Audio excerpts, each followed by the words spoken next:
So, yes, beautiful. Da-na-na.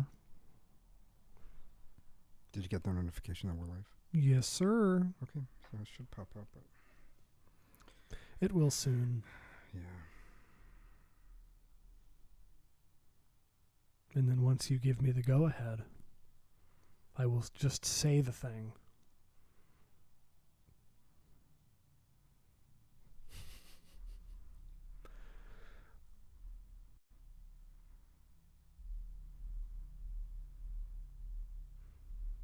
I like the smell of microphones. I like the smell of microphones. Oh, do you? There's something nostalgic about it. Weird. You're just waiting for it to come up? Yeah. Is it not coming up? No, but I mean, it says it's live, so I would just go with it. People get a minute of us sitting here and me talking about smelling microphones. Did you say you got the notification? Mm-hmm. What if I look? Does it have a link?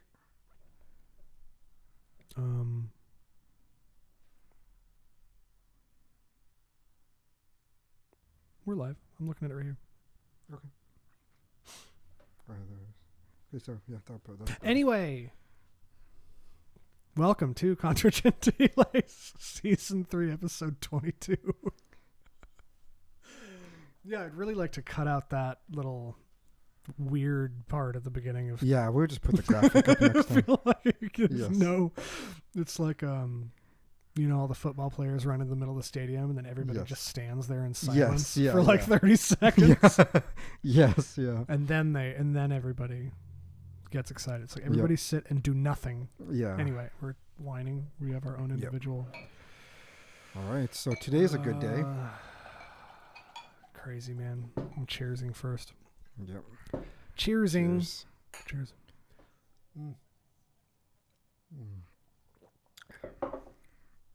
It never fails. Yeah. Today, it was announced that the Supreme Court of the United States has overturned the Roe versus Wade decision. Yep. Which I think essentially just returns the issue of abortion to the states. States can decide whether they allow and I think already 15, or fund. In 15 states, it's already been pretty much banned. In Texas, it's illegal. Alabama's closed all their abortion facilities. Yeah, yeah. There's a lot of abortionists that in many states don't even want to perform right now because they don't know what kind of law is going to pass next. Yeah. Right, I mean, of course, Alaska, it'll stay legal forever. Right, yes, yeah. Well, there is a constitutional amendment that is being applied to have a... In Alaska? Yes. Gross. Yes. That'll be good. It's going to be good. What? Yeah, because there's going to be a constitutional convention. And so at least that's going to be voted on by the legislation. So it was submitted by the governor. So what do you mean it's going to be good? That we can then ban abortion. Oh, they're adding an abortion ban to the Constitution. Well, first you have to do a constitutional convention. Yeah. And that has to be voted on. And then after that, it has to be discussed. hold one at all. Yes, to hold one at all. Okay. Yeah. And so once that is, and then there's a lot of issues that needs to be done. It's the same thing with like the courts. Alaska has one of the dumbest laws with the way the courts are appointed. What is that? So many states either they're voted in, or they're appointed by the person that got voted in, the way the U.S. Supreme Court is, right? But Weird. Alaska, there's a separate committee that has never been elected that appoints the judges. And so they basically appoint the judges that they want to be on the board, which is always have been for the last 60 years leftists. And so, anything that anybody tries to get passed can just be struck down by them, which is kind of ridiculous. So there's a few things that needs to be overruled in the Constitution and change and everything. So it should be pretty good. Yeah, we'll see. Mm-hmm. So what are your thoughts on the overturning? Yeah, I mean, waking up this morning and that's like the first thing I saw. That's the beautiful thing about being in Alaska is you always wake up to the news. Yes, you do. Yeah. And I like I understand it doesn't mean that abortion is banned, blah blah blah. Like I understand all of that, but it's also a significant cultural moment to know that it is no longer federally protected. Yeah.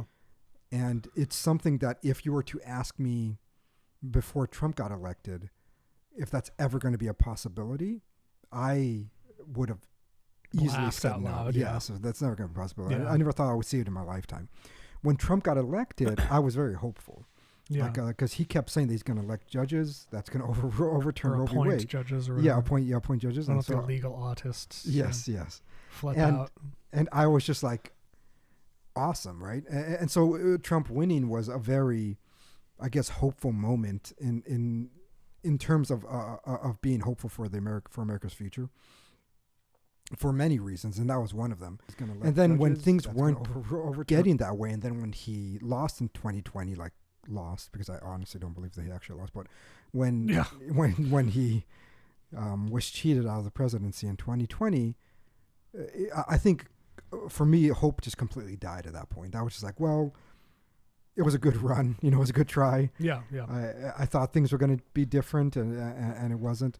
And so this, for me, was honestly a renewal, a hope that maybe the system isn't completely gone, right? That, I know we talked with Curtis that they were kind of playing with the dead corpse of America. Yeah. And I still do believe we've been doing that since the War of the Northern Aggression. But this at least buys some time for the fantasy to continue. Yeah. And which is more comfortable. It is, yeah. And in the end, I was like, I'm actually happy that something got done here, because it was unfathomable in the 90s to ever think that this would actually be overturned. And I still think there's a lot more work to be done, but that's pretty awesome. It's like, wow, maybe something can be revived. I don't know, but all I do know is that it did bring. It is a little bit. It's a little surreal to see something happen in significant, because I was born 20 years after Roe v. Wade was decided. Yeah. I was like a baby when was the Planned Parenthood v. Casey? Is that early 90s? That was the 90s, yeah. Early 90s? Yeah. I don't know when it was, but it was sometime in the 90s. I was an infant. Yeah. At the time that was decided, essentially. Yes, so there has not really been any change in the abortion issue and how it's handled nationally here in my lifetime. Yes. So hearing a thing happen like that, I don't think even really registers. Oh, right. Yes. Really? Yeah. Well, it's just that I don't know. It was it just doesn't really. You were born and Roe v. Wade was decided. So it was right. That's what I mean. For me, it was like I didn't think that this was going to be something that it could actually happen. It was just like the law, and I was like, okay, it's whatever. Just a reality of American life. So for Roe v. me, Wade is what it is. Yeah. Or what was decided the way it was. Yeah. And then when the leak came out and they kind of prolonged them coming out with this as an actual actually being overturned, it kind of made me think like, maybe they actually are not going to do it, right? It was just a rough draft. It's actually not going to happen. Roe v. Wade is what it is. Yeah. So everything. I firmly believe, since the majority of those justices were Catholic, or are Catholic, that they picked the Sacred Heart of Jesus as the day to release it, and I don't think that was coincidental. It's too. Yeah. So what is the Sacred Heart of Jesus? Like the what is celebrated? Yeah. Exactly. What is it? What is the sacred? Is it just Jesus's love? Like what is the Sacred Heart? I would have to look that up. I honestly can't give you an answer. You don't know what the like I never bothered to research that. I just know that it falls in gay pride time, and that because I've seen the. I know, right? The image, but I don't know what that is. Yeah, technically. Yeah, I don't mind looking that up right now. Actually, that would be good. Yeah, and it's funny that the decision comes out on the feast of the Sacred Heart. Yes, it's like a double. It's like well, what is the nativity of John the Baptist as well? Yes, yeah. I know it can't be coincidental. It really can't. Yeah, just God's boundless and passionate love for mankind. Yeah, that's all it represents. And so we celebrate that during this month, and specifically on the 24th. Yeah. And then people go to Mass for the Sacred Heart of Jesus celebration and everything. But I don't know. You don't what. But what is the Sacred Heart of Jesus? Yeah, that's what you were right. It says God's boundless and patient love for mankind. It's just, It's the focus of that part of Christ's passion. Because I see it on like rosaries and stuff. Right. Yeah. Yeah. I mean, and so it's just very. It was just a very good day. Swords in it and stuff. Yes. Yeah. No. Yeah. Which is a good day. And if it were earlier in the day, we would be done recording and go eat at like Leroy's or something. But yeah, I know. Yeah. Rest in peace. Yes. Nothing is. Well, actually, Humpy's is open till late now. Ooh. They opened it back up until like 1 a.m. Joe has the dog. Let's just record and see what happens. I paid him. Yeah. There you go. Okay. Mm-hmm. But yeah. So we'll see. Yeah. I think it was a great day. I'm very. People are like, "What the fuck is Humpy?" Yes. Okay. I am very, very pleased with it, and if Trump wins again on 2024, it would just be like. I was thinking about it. The reason I like Trump so much is he has the disposition of a monarch. Yes, that's a big part of it. He would be an incredible monarch. He doesn't necessarily respond to explaining why he does what he does very well, but he's very good at just doing things. Yes, yeah. As a CEO and stuff, like it's dispositionally authoritarian. Some of the stuff that he says is just so. What did he say today? What did he say today? Basically, it was God's will. When they asked Trump today to make a comment? Do you remember who that was? Where it was? On Fox News. Oh, okay. You saw it? No, I just read it. Oh, on the website. Yeah. So he was asked, and then he says, and they say, God made the decision. Yeah, God made the decision. I was like, that is. I don't know. You don't hear people say that, right? You hear fucking Obama talking about how his presidency is going to part the fucking sea and cure the world from global warming or whatever, and then he just simply says, "Yeah, God made the decision." I mean, and I found that beautiful. I was like, "Wow, this is something that, I think so many hardcore right wingers just look at the fact that he like is divorced and fucked around and all that shit, and that he's kind of loud and kind of inappropriate. Yeah, all of my friends. And so many people like on the Daily Wire were posting like, God chooses an imperfect person. It's like it's to me it's so stupid. What did they say? What are you talking about? So like Jeremy Boring wrote something stupid on Twitter about how God works mysterious ways, choosing a broken person to whatever to change things for the metaphor, good. Yes. God giving us some metaphor. Yeah, like it as if it was something profound. It's like what did King David do? Kill the husband so he could fuck the wife. Yeah. So okay, that is the basic narrative throughout the Old Testament. That's the basic narrative of mankind, that every human is broken, and they have their own sins and vices. And I think that's what I always liked about Trump, is that his vices were open. Yeah. They weren't hidden. They weren't, you don't have to think, is he diddling children? Is he doing this and that? Like, I don't know what Obama does. I don't know whether Michelle is actually Big Mike. There's I don't know, because everything is always hidden. Yeah. Who was the black lady with a baby that they shot? Why did that happen? What are you talking about? Do you remember that? No. Yeah, during the Obama, there was this black lady who had a baby in the back seat, and she was trying to see Obama, and the Secret Service agents told her she couldn't. She rammed her car into the gate, and they shot her while the baby was in the back seat. I remember that. Yeah, and then it went silent. Like, nothing to see here. Just a lady with a baby in the back seat who's black that was trying to see Obama. Where did the baby go? Nobody knows. And so like these weird secrets always bothers. It's not a baby just mama, me. Huh? Yes. Is that what we're thinking? Yeah, something. I mean, fucking, if Big Mike is really a dude, maybe he impregnated a chick. I don't know. And so I with most presidents, you have that quality of unsureness of what they're doing because they want to build up the image of a perfect marriage or a perfect person, somebody who, has no scandal in their life. And then scandals always get revealed to some capacity, right? Because then everybody wants to dig in and they want to find out what the scandal is. The reaction of horror is at the lying about it. It is, intrinsically. And I don't think anybody wants to admit it. Yes. But with Trump, when it comes out that Eric Swalwell is like fucking a Chinese exactly. spy, it's not about the fucking, it's about the concealment of it. Yes, yeah. Yeah. But if he just came out like about Trump is that then he just calls the porn star that said I fucked him of horseface. It's like, horseface, new 2-bit lawyer. Yeah. And that's funny. It's like, good. He never really denied it. He just said that she's a horseface. I think he did say she's a liar or whatever. But it's overall, it's just funny. Nobody was surprised. It was like, okay, yeah, he fucked a porn star. He fucked many women. It didn't come as like, oh my gosh, did he really put his dick in her?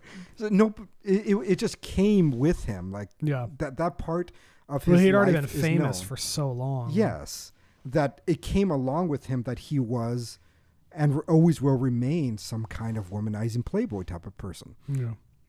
And so that none of that comes as a shock to anybody. It didn't even come a shock to Melania, right? And so it's she's like number 3. Yes. And so it's one of those things that I really, really like about Trump and his presidency, that there was no guessing. It wasn't like, I'm got to figure out what his vice is, what he's doing secretly. Is he diddling children? Did he what's that other candidate that lost to DeSantis, who was found in a hotel room with the gay hooker? Yes, the gay hooker. Like cocaine. Yes, stuff, yeah. like all this stuff. I didn't even know his name. I know, yes, but the scandals. Yeah, and with him, nothing was scandalous because whatever his sin was already there. And then we also know that he has never done drugs, that he doesn't drink, that he doesn't do any of that other stuff, that he's overall genuine and he likes to talk big and say everything's great, beautiful, amazing. Mm-hmm. And that's something that I don't think any politician has ever offered nor can offer. In America, yeah. No. I don't think that DeSantis will ever be that. He's always going to be a politician. I think policy-wise, he's fine. Exactly. Yeah, policy-wise, he's fine. If he ran, would I vote for him? Of course. Yeah, I'm not saying that I wouldn't vote for him. The Floridians I know on the inside think that he's just kind of any other machine politician who happens to be doing the right thing. Yes, I think that's all it is. And if we're not for Trump, there would be no DeSantis. Remember there was he went to some event and there were a bunch of kids in masks standing behind him, and he walks up and he's like, take those off. And he makes a whole speech about it. I'm like, this is so fake. I know, yeah. That's what I mean. It's all for show. Yeah. He doesn't seem genuine. Yeah. And he never will, because he's a politician. And Trump is a businessman and a showman. Yeah. He had a reality TV show and he ran businesses since he was what? This 18? TV show is so awesome. Yes, I know. The Apprentice. Yeah, The Apprentice, yeah. And so I don't know. Was that the 90s? No, 2000s. Early mid 2000s. Yeah. I know. Yeah, I think it started out as Apprentice and then it became Celebrity Apprentice. Oh yeah. And then I think they had like one special and everybody loved it so much I just stayed Celebrity Apprentice. So awesome. Yeah, and so I don't know. Like it is weird that it's like kind of frowned upon to be a Trump guy anymore. I know. Yeah. It is. People are like, oh, he was weak on vaccines.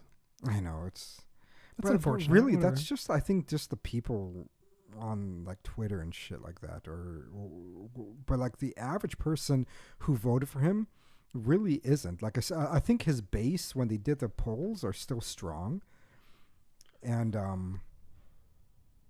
I don't think that's going to fade. No. Yeah. Well, he also was the one who did the vaccines. Yes, he is. Yeah. No. Yeah. And I don't blame him for wanting to take credit for it. Of course, yeah. I mean, it's experimental gene therapy, but yeah. It's because so many people have this weird conspiracy theory now that it's like this shadow government that is really imposing this to everybody, and that's what I've noticed on it's almost a religious thing. It is, yeah. But like on Catholic Twitter now, like Amanda was telling me that when she was reading it earlier, then you see those crazies because they cannot fathom a world in which the shadow government doesn't exist. And so why? Well, it's religious possession. Yes. And so why would Roe v. Wade be overturned? So they have to come up and conjure up an idea of, well, maybe this is a manipulation for... This is a distraction from gas prices. Yes, whatever. It's like, no. It's like, no, something good just happened, right? And because there's no such thing as a shadow government. It's just that there's no these globalist people that are pulling the strings and be like, I'm the real puppet master. So you like Alex Jones' personality, but you think he's wrong about that? Yes, I think that part he's wrong. I think he's actually right about a lot of things. On specific practical issues. Specific practices. And in reality, Alex Jones doesn't actually believe in a shadow government. I think listeners of Alex Jones does, but when he talks about the globalists, he's actually referring to conglomerations and businesses and governments complement like with each other. BlackRock and stuff. Yes, yeah, which I would say, he's actually correct about that.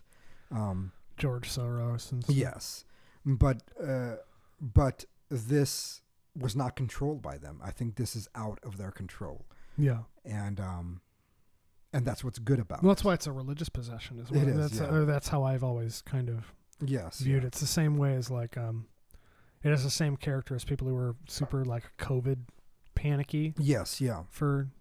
I don't really see a lot of those people anymore. I know. They've largely disappeared. Goodness, Mask wearing does not happen really anymore. You just see like one person out of every 30 still doing it. But there was that kind of, like, they just were religiously possessed by this idea they had of what they thought was happening. Yes. And they refused to reconsider what they thought. Yeah. and the ones that are still... Is that arrogance? Is it like a refusal to be... I think there's a sense of pride to that, obviously. Like if they're wrong, then they look stupid? Yeah. Oh, okay.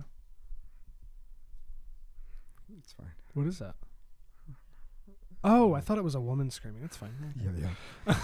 It sounded like, I was like, is there a junkie outside?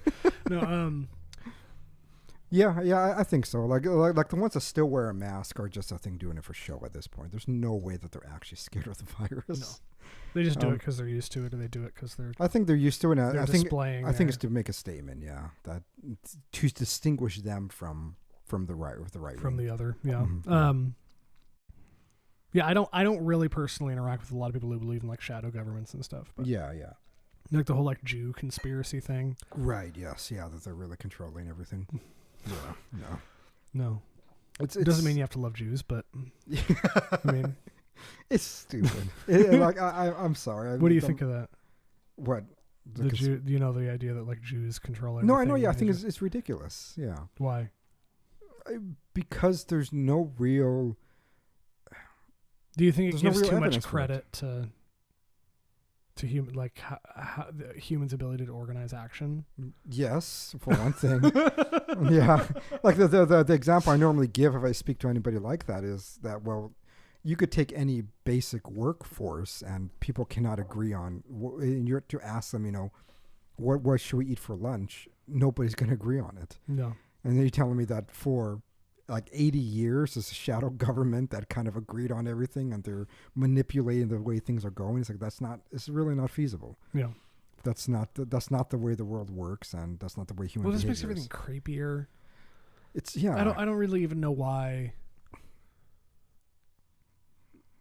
It's almost because to say the shadow government has been controlling the apparati of state. I don't know what the apparatuses of state for however long they have, and they're also all Jews. Yes. And they all are, what's that, World Economic Forum or something, like the the whole narrative that there's a cabal of Jews and financiers that are financing all political change for whatever. I don't know anything really about it. But it almost seems like a backhanded refusal to admit that things can just be shitty. Yeah. Like the world is just shitty, and it's almost like if you blame the shittiness of the state on orchestrated action, it almost alleviates the shittiness because it almost gives you hope that it could not be like that. Yeah. The only credit that I would give them is that at least they are seeing that things are pretty much directed, right? That it's not random. Well, it's never random. Yeah. And the reason why I give them only credit for that, but when I normally begin to disagree with them, is that what I would say is orchestrating things isn't really like a shadow government. And this is maybe this part's going to make me sound a bit crazy, but I would just say I would attribute it to the devil, because that's all I think that's actually working there.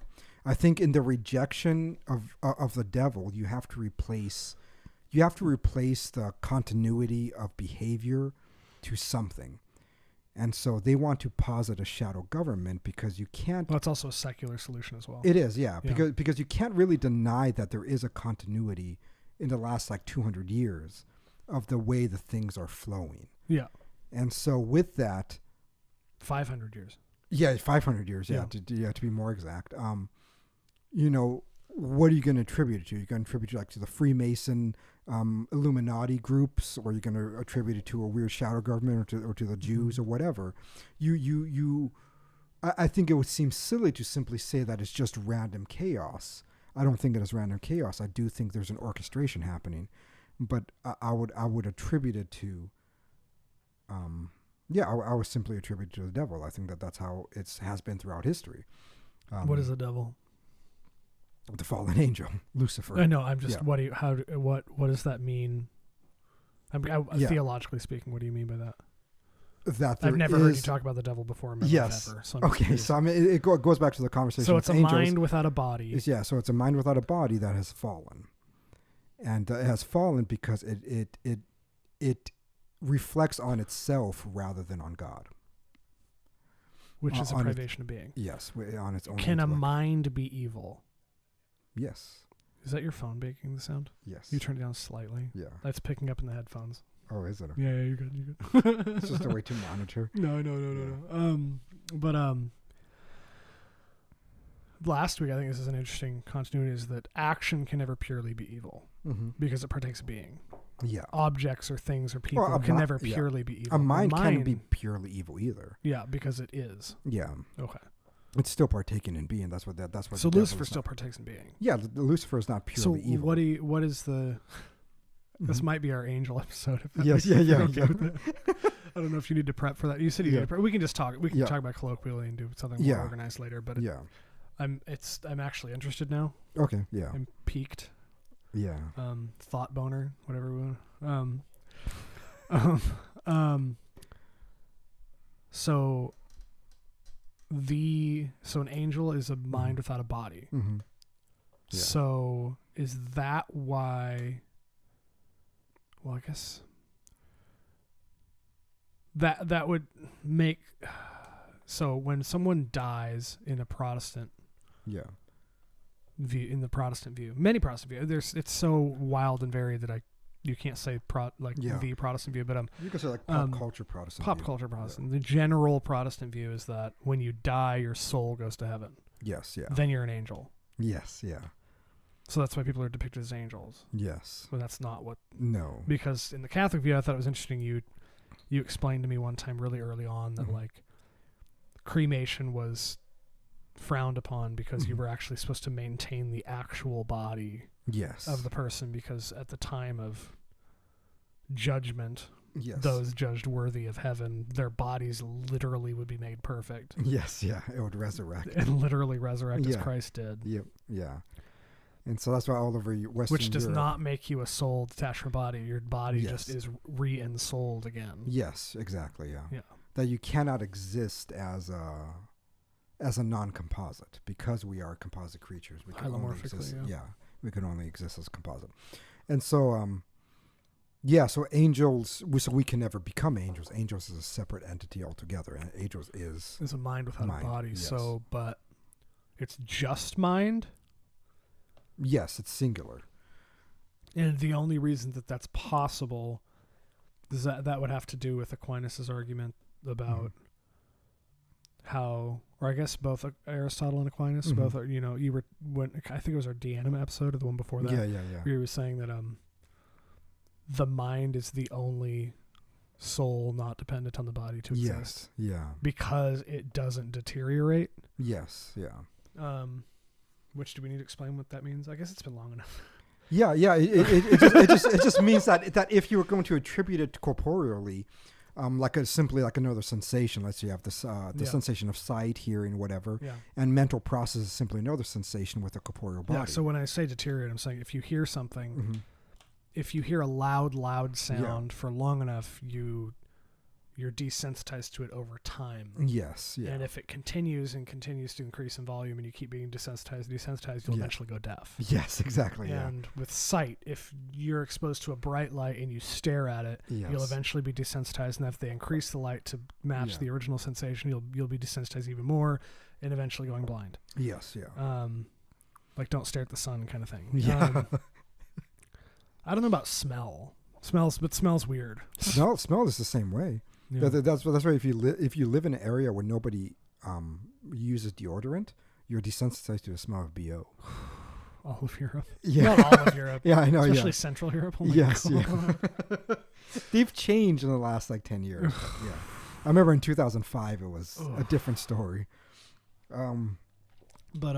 Yeah, the mind does not react like that. No, basically the more you learn, the more it grows. Yes. Right? It isn't that it doesn't deteriorate the more sensation it gets. The more activity the mind has, the more and that... the only reason that the mind deteriorates over time is with age, when the brain...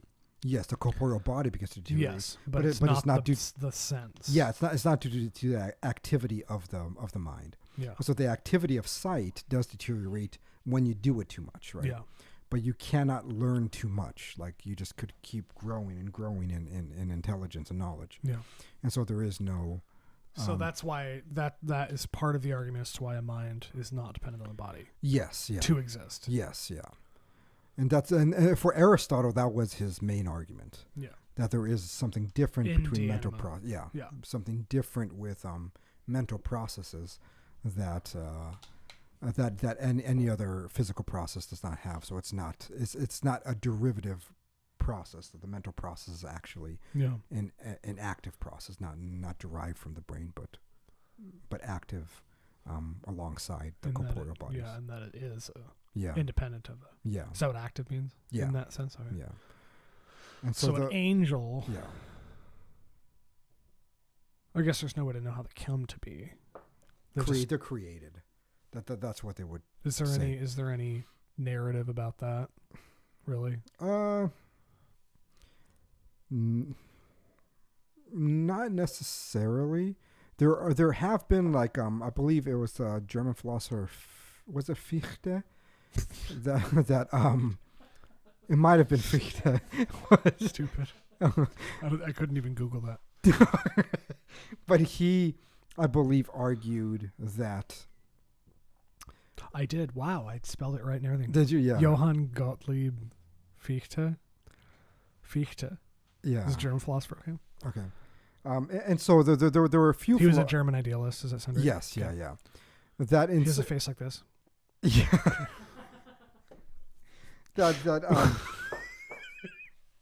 and I mean, there were others, but... He's a Kantian.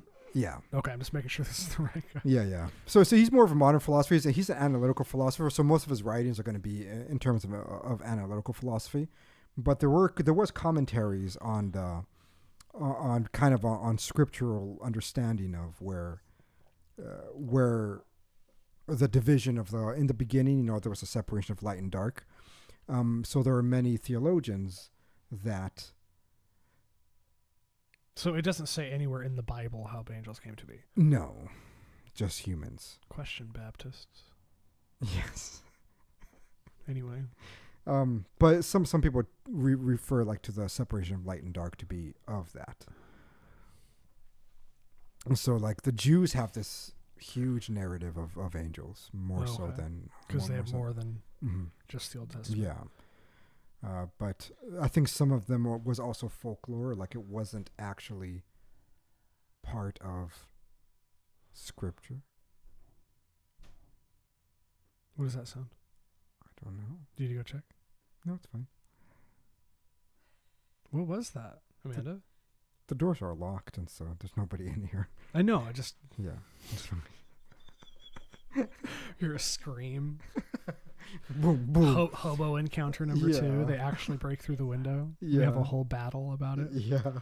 I just turn the camera as it streams live to the anyway.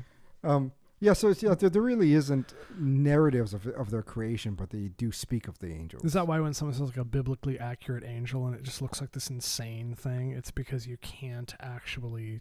Well, they do talk about angels in the Bible, but there's no narrative of But their when creation. people are like, biblically accurate angel, have you seen those images? No. Let me Google it. They're like these insane... One second. Biblically accurate angel. Don't fail me. I'm surprised you haven't seen these.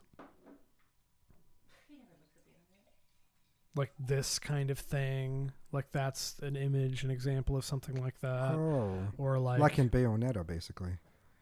Yes. Mm-hmm. Yeah. Yeah, they like that's a common one. The rings with eyes. Yeah. I've seen those images before. But they say biblically accurate angel, and it's like, well, you can't depict a mind visually. Right. Yes. And that they don't subsist of matter. Yeah. Right. Yeah. So it's you can't depict them. Yeah. Yes. I don't know. What were we saying about angels? Why were we talking about angels? Oh, just because we just started with like the discussion of the Illuminatis and everything. I think we try to attribute. We were talking about Lucifer. And you said that Lucifer is an active force for evil. Yeah.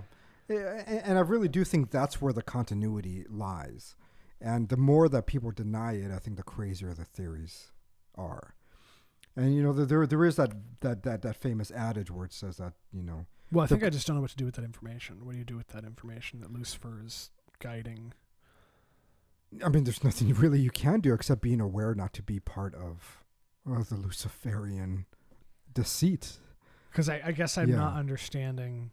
We've literally never talked about Lucifer before. Yes, I've known you for years now. Yeah. 5 years or something. And I literally 6 years and we've never talked about it. So I'm just like, don't even know what the significance of that is. I think the significance is that, so there's because here, this is when I think of Lucifer as being raised a Protestant, an Anabaptist, I learned in the Grace Brethren Fellowship or something. You're an Anabaptist. An Anabaptist, I guess. The Germans. Yeah. But my concept of Lucifer is just wrong. Yeah. Like some evil dude. Yes, yeah. Well, that's closer because remember, Lucifer is not... He's not being. He's not an anti-being. Right. I get it, but I don't know what Lucifer is in Catholicism. And so like the biggest thing about Lucifer is that he is the father of lies. And so the thing about falling into the world of lies is that you begin to spiral out of comprehension of reality altogether. Mm-hmm. The reason why I think, for example, the transgender movement is such a big push right now is because it is intrinsically evil, not because of its sexual like weirdness, not because of drag queen story hour. It's evil because it is inherently a lie. It is the most devilish thing in the world right now, is to convince everybody that a boy can and is a girl and a girl can and is a boy, and that there is no distinctions here, that we can simply modify the bodies and we can self-identify. If that's the case, is yeah, if all qualities are accidental, is that the argument? Yes, that there is no such thing as an essential quality. Qualities are only accidental and completely arbitrary. And a person can be a dog. Yes, and you could self-identify.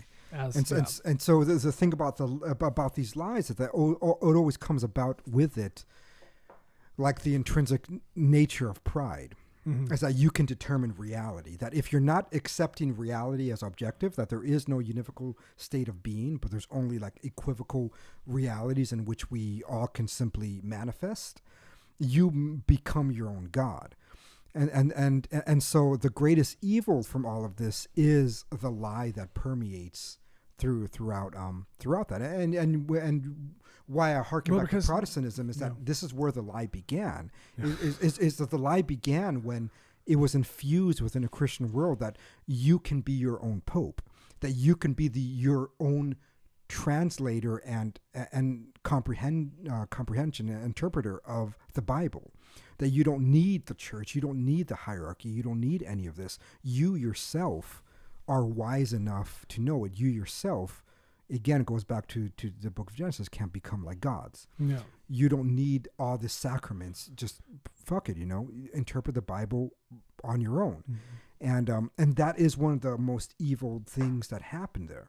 And if we can't comprehend that, mm-hmm. and then we just look at the sexual vices, and then we just focus on the perversion of, like, men twerking in front of children, all these other qualities that I would say are not as evil as that first lie, that basically turned everybody to their own popes, that turned everybody into their own gods in order to interpret Scripture. And when you talk to most Protestants, they act as if they know what Scripture means. Well, they do. Yeah, yes. But I also don't understand how they have any grounds to disagree with people. They don't. That's what I mean, because it's a lie. Here's my. So that's the importance. How the the average Protestant interprets the appeal to hierarchy mm-hmm. is that who is the church to say that they know what Scripture means? Yes. Who is the Pope to say that he knows this thing, or who is a priest to tell me whatever? Yeah. Actually, in appealing to hierarchy and consensus over 2,000-year long consensus is actually an admittance that they don't know. Yes. That individuals cannot know, and that it requires 2,000 years of church history to understand things about and more Scripture or theology or whatever. Because the reason you call an ecumenical council is because no one is capable of deciding on their own. Yes, yeah, exactly. That's the reason. Yeah. It's always a submission. You're submitting yourself to the authority of the church. Yes, and it's not the mm-hmm. Pope, it's the church. Yes, the church. Right. The Pope makes decisions. Yes. For a period of time, but the Pope is not the church. No, he's not. Yeah. Yeah, exactly. The hierarchy, he's the top of the bureaucratic hierarchy at any given moment. Yeah. But the church supersedes the Pope. Yes. It's protected by the Holy Spirit, by God himself. Yes. Yeah. And so that's something they don't think about. They think they think that, it's who is a priest, tell me this. It's like, well, who are you to do anything? Exactly, yeah. You're nobody. Why are you better than the priest? Because you're an individual and you're not Catholic? Yeah. It's ridiculous. It's very very circuitous. Yeah. But it is that initial lie that I think has permeated the Western world for the last 500 years. Yes. Because from that, everything else stems, right? Yeah. It's like, now I am the judger of beauty. And I am in the middle of reading that. Yeah. Unintended Reformation. Yeah, yeah. By Brad S. Gregory or something. Yeah. I got it in and I was like, oh. Yeah, it's a thick-ass book, yeah. I can read like 10 pages before I want to die. Yeah. Yeah, because that's what you see. Okay, if you can literally be the interpreter of what you call the Word of God, right? I mean, just think of the hubris that is required for that. You have to be saying that I myself am the ideal interpreter of the Word of God, of being, right? Yeah. I mean, I would go beyond the Word of God. Yes. First of all, they don't mean logos. I know they don't, but I'm just using it the way that they say it. Yes. Even in a misconception of God as an en summum God, you still are required to have an immense amount of pride and hubris to make that claim.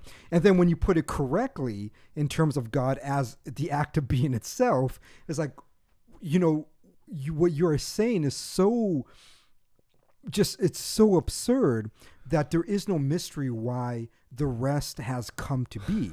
Because once you are the arbiter of knowledge of the word and the mind of God, what God actually wills and what God knows and what God has spoken, and then how are you not also the arbiter of beauty? That was the next thing to go. Yeah. And then it's kind of the first thing to go. Well, I think the first thing to go was God. God, yeah, and then beauty, yeah, and then goodness, and then truth, yeah. And now just ontology altogether. It's like I could self-identify. It's just a rejection of God again. It is, yes, in a true sense, I guess. Yeah, yeah. It's like I could self-identify. I am what I say. Well, it's like they that reject God, and then over centuries they strip away everything. Their preconceived notions about what God is. And it always refers back to this radical individualism that Protestant began. Mm-hmm. And it was why libertarianism is like quintessentially Protestant. Yes, yeah.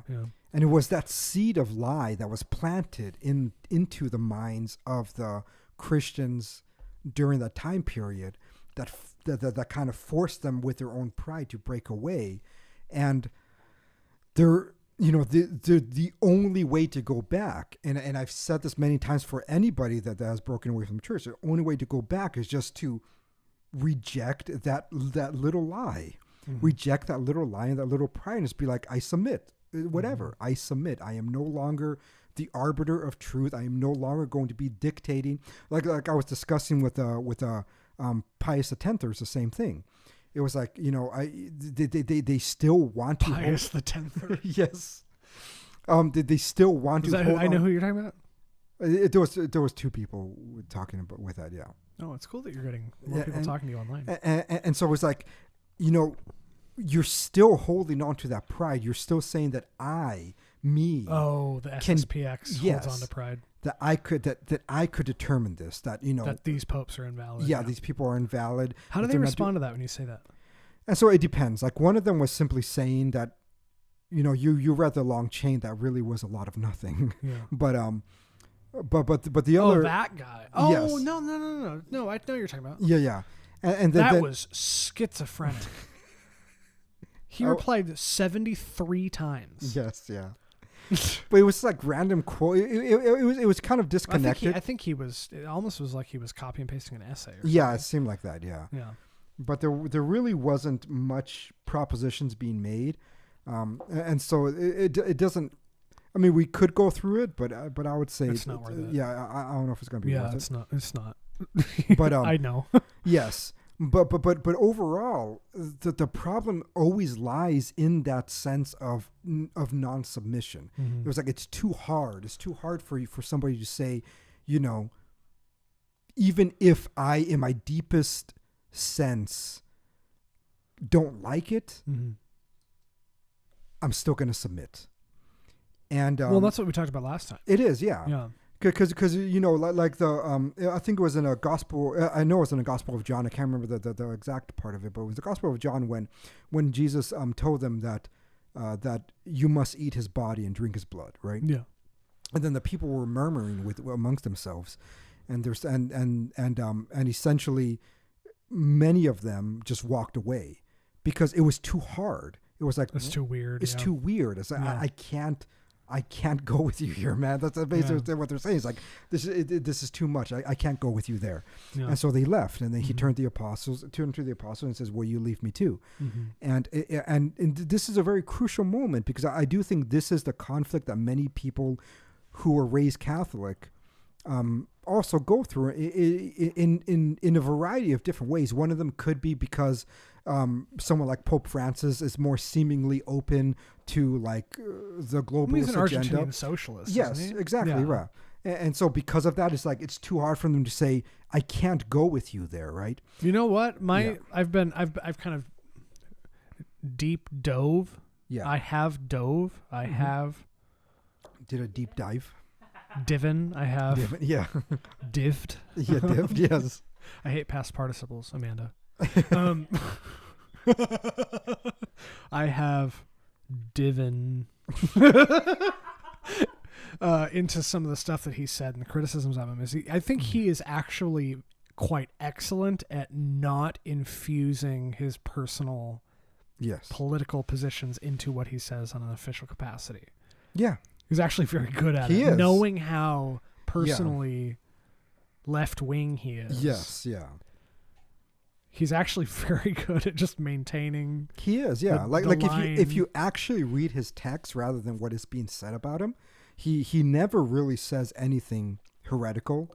He's not incredibly eloquent off the cuff. Yes, with he's not. people when they jump on him. No, he's like never says anything. He's like a Latino grandpa, really, in the end, And, which makes me love him even more. I know, yeah, it's fine. But I see his face and I can hear him talking. Yeah, but this is a challenge, and this is a challenge for many people that are faithful to the Catholic especially Church. Americans. Yeah, and they can't go that route. But then we also have to think about the ones who are more liberally inclined. And then with someone like when Ratzinger, Pope Benedict was Pope, it was hard for them. He's quite conservative. Yeah, so not conservative, right wing. Yeah, right wing. Yeah, and so you see this, and it's like in both cases, it is them not wanting to submit to the authority.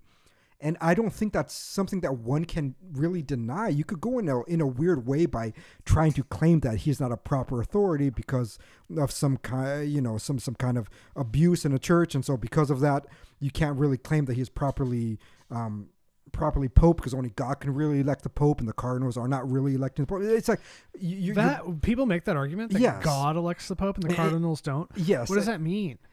They begin to divide.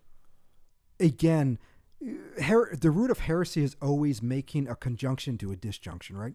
Okay. And so it isn't that it's either or, but they began to make the either or, because it is the case if the church is guided by the Holy Spirit. Ultimately, it is God that is guiding who becomes the next pope. Well, the fact that things partake of being at all means that God is guiding it in some poetic sense. But the problem with saying God guides something is that's like.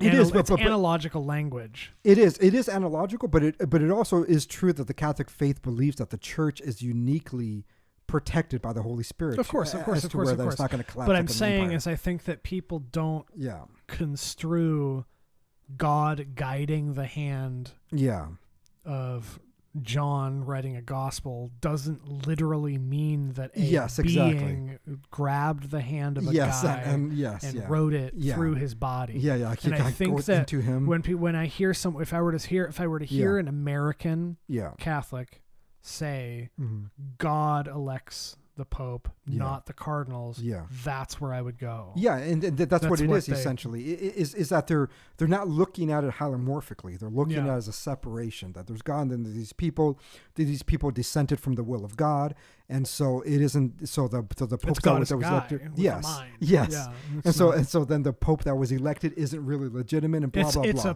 It's a papacy loving version of the same thing. It is, which is why when you were saying that SSPX was essentially Protestant. Yes. It is, yeah. That's what it is. Yeah. Right? And so then they also argue that the Novus Ordo Mass essentially isn't as reverend. And it might not be. I mean, it depends really what you mean by that. Doesn't it actually more resemble the early Mass before it resembles? Not really. Oh. Not really, yeah. Okay. I think that was what their goal was, but it really didn't. It actually resembled other... Okay, whatever. Yeah, but yeah, there's other historical masses that have resembled it, or is it all? No, it's actually began to resemble more Protestant services. Okay, yeah, which I think is bad. Yes, but in the end, what we normally begin to criticize are the aesthetics and really the way that it has become practiced. Yeah. But if you're talking about just the Mass, the liturgy itself, the liturgy are the words. Yeah. Nobody says that you have to practice it the way that we do it in the U.S. Mm-hmm. You could still have you can still have the incense, you could still have everything, but the canon, the canon of the Mass, the missal, is simply the words and the prayers that is supposed to be spoken. Mm-hmm. You could do that just as reverend as you would do a Tridentine Mass or an Eastern Rite Mass. You don't have to be Protestant about it, but the point is that many priests began to take liberty and used this change to try to be more... They exploited it. They exploited it, It was not inherent in the change. Yes. It's the same thing that I normally criticize with the Council of Trent. The Council of Trent, I don't think there was anything wrong with it. The Council of Trent defended the selling of indulgences. How many bishops practice that now? None. They still can. Yeah, they still can because it was never rejected by the fucking church, but nobody is doing it. Yeah. And so it was like they took the opportunity to become more Protestant because of this council. At least aesthetically. And that's when the lay person cannot make a distinction. Yes. Which generally I don't want to say most people are stupid, because I don't think that's necessarily true. Yeah. But most people are not sitting here talking about theology for hours a week. Yes. Yeah. Like it's very important that people be able to distinguish between Protestant heresy and Christianity, even on an aesthetic level. Yes. And I think that it would behoove critics of the way that the Novus Ordo is practiced. Yeah. I think it would behoove them to just admit that part. It's aesthetically wrong. Yes. Or not wrong. It's that it's aesthetically lost its identity. And I think many priests don't say that the aesthetics make it any less theologically sound, because they technically don't. It doesn't, yeah. But nor does it make it less reverent, because if you took the missal and you look at both of them, the Tridentine Mass has more prayers. Yeah. Right? That's a matter of fact than the Novus Ordo does. But to say that because it has more prayers, it makes it more reverent. It's like, it's more meditative. It's more meditative. It's longer. Yeah. And there's many things. There's a reason why I like to go to the Tridentine Mass, like aesthetically and everything. I prefer it, but I'm not going to say that the words of the Mass, the actual practice of the Mass as it is less reverent. I would simply say that people have taken the liberty to make it less reverent. Yeah. They because it's no longer facing the altar but facing the people, they think that now they're putting on a show. Which is true. Yes. And so they make it that way. So can we talk about kid diddling? Okay. Because I don't think we've talked about it. Yeah. But I have very strong thoughts about it. Okay. Because I think that's one of the criticisms of the Catholic Church. Yeah. That a lot of people go to. Yeah. Yes. Is first of all, the actions of individuals. Yes. Or groups of individuals. Yeah. Or everyone does not reflect this system of theology. Yes. At all.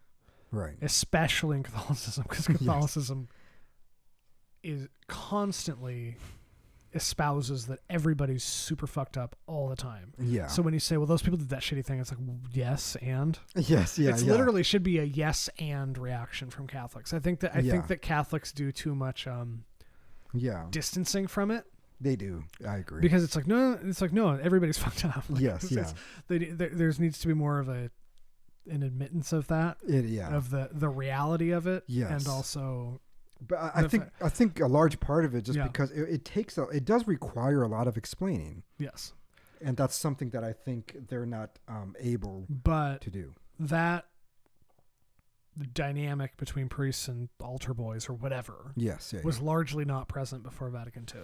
Yes, it was. And that has completely to do with turning the priest from the altar to the people. I don't know if it's directly related to I think it has to be, archetypally and psychologically speaking. Yeah. That now you go from standing with the congregation and facing God to standing with God and facing the people. Yes, yeah. So the liberties taken as far as the exercise of vice on the congregation. Yeah. I wouldn't put it causal, but I could see what you mean. I do think there's a correlative reality there. But to make a causal claim that just because it is facing the people... No, I'm saying that there has to be at least a little bit of... There has to be a correlation between it. Yeah. And I do think there's also just a correlation between being more... I mean, when change happens, especially that drastically, the actual liturgy, right? You had a liturgy that lasted for nearly 2,000 years. And they switched it. And then they switch it. That's such a drastic change that it's going to cause a lot of psychological disruption to many people. Mm-hmm. Because... But I'm not saying it's the literal direction. It's not... Yeah. That's one of the most significant changes. Yes. I'm not saying it's literally just that. It's just that... Yeah. That drastic of a change, especially for priests who grew up and also practiced the other way for their entire lives. Yeah. Yeah, I think it attracted it's a lot. Different. I think it attracted a lot of pedophiles as well, just because if they already were inclined for that kind of behavior, they saw an opportunity. and most So people. why do you think it happened after Vatican II? Because I think that's pretty well established that it wasn't nearly as much of a problem before Vatican II. Yeah. Because there's other things that happened besides Vatican II in that era. There was a sexual revolution. Okay. And I think the sexual revolution of the Western world, because people conflate pedophilia with Vatican II. I know they do, yeah. Really, really strongly. Yeah, because you do see that correlation, but I think it's, again, we have to distinguish what caused it. Vatican II happened... Child molestation. If the changes made in Vatican II had happened in 1880... Yes, I don't think it would not have happened, no. I think a large part happened because we went through a lot of changes in the Western world at this time. It wasn't just the U.S. You saw it happen in every part of Western Europe. It was the final death of truth, essentially. It is, yeah. And so with the sexual revolution, you saw many different cults come about that they were just like fucking kids. They were doing whatever. It happened throughout the 60s, 70s, 80s, and even the 90s. And that the whole cultish movement kind of died in the 90s. Yeah. And when you look at most... Like the LaVeyan Crowley thing? Yeah. And I think when you look at most of the scandals, they actually started dwindling at that same time. Yeah. And so I think it's more connected with the entire sexual revolution and the entire movement of cults and everything during that time that had more related to that, because they realized... And the fact that the church exists in the world. Yes, it's going to be... People are going to go in there that see the opportunity. Yeah. And they did see the opportunity because they knew... What is the one thing that the priest cannot do when they confess? Tell anybody. They can't tell anybody. Yeah. And so, it was a good opportunity. They seized that opportunity. That wasn't the only place where it happened. Like I said, most cults had it. Most schools had it. I think schools had more. It was a higher rate. Yeah, higher rate than the church did. So you see many institutions this happening where it just didn't really exist prior. And so you could just ask the same thing about schools. Like, why is it that before the 1968 schools didn't have a huge case of pedophilia? It's like, well, it wasn't part of the culture. This was part of the culture. The church exists in the world, and so it's going to be infected by that same culture that exists there. And as being such a large institution that deals with many people, with spiritual matters, children, whatever, that's what you got there. You also got a lot of gay priests fucking each other. Yeah. And people don't talk about that, but that was also part of that same era. There was quite a bit of it, actually. Was there AIDS in the church and stuff? I don't know if there was too many cases of AIDS, but there was a lot of cases of like gay orgies and stuff happening in the 80s, especially when very 80s. Yeah. Yes, when cocaine and everything started to become big. There was priests that also engaged into that. I mean, it's people sin. Right. Well, it seems like access to sin was heightened. Yeah. And people also are products of their generation in many ways. And so that was a huge generational reality. And to try to ignore that it was happening everywhere. I remember like in the 80s when they were talking about San Francisco, the average homosexual had like 1,000 fucking lovers. It was like, that's a lot. That just sounds hyperbolic to me, but but no, they were just saying because when they went to these, it seems to me culturally, understanding what I do, that the average homosexual in the 1980s was more promiscuous than they are now. Yes, because if you think of like Fidel Castro, what was he? 33,000. So it was something. Again, I don't know how much you can trust that number because you can't. Yes, and so like 1,000 isn't that much considering if you go to the clubs every 3 days a week and you were doing this for 10 years and you were having orgies, many partners in that. Yeah, that's going to add up fast. After 10 years, that's going to, and so that's what I was saying. In the span of 10 years, it ended up being some of them at like a 400, some of 600, up to about 1,000. It was like it was a product of the fucking generation, and they try to isolate, a small group of priests that was doing this, and be like, do you not see what's happening in Paris? Do you not see what's happening in California? Do you not see what's happening in what's a major city in Germany that all this like people shitting on each other was happening in the 80s and everything? I could name a bunch of cities. I don't know. Berlin. I think Berlin was happening, but yeah, Frankfurt. They were like these Bremen, Dresden. Like it became a popular thing, and there were like 1980s and 90s pornography that people were like shitting on each other.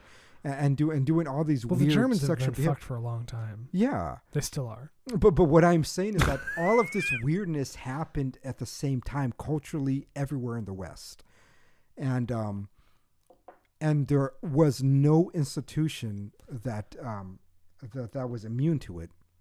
But I also do think in that in the end the church was the only one that has sustained its principles, its teachings and beliefs even throughout all that scandal. Yeah. And it's going to continue. I mean, there was other scandals throughout history. Well, it predicts scandal. It does, yeah. So. Yeah, I can't imagine I remember when I was very young and the pastor of the church I went to came out as having an affair or something with somebody, or like he was divorcing his wife and stepping out as pastor, and everybody was scandalized. Yes, yeah. It's like...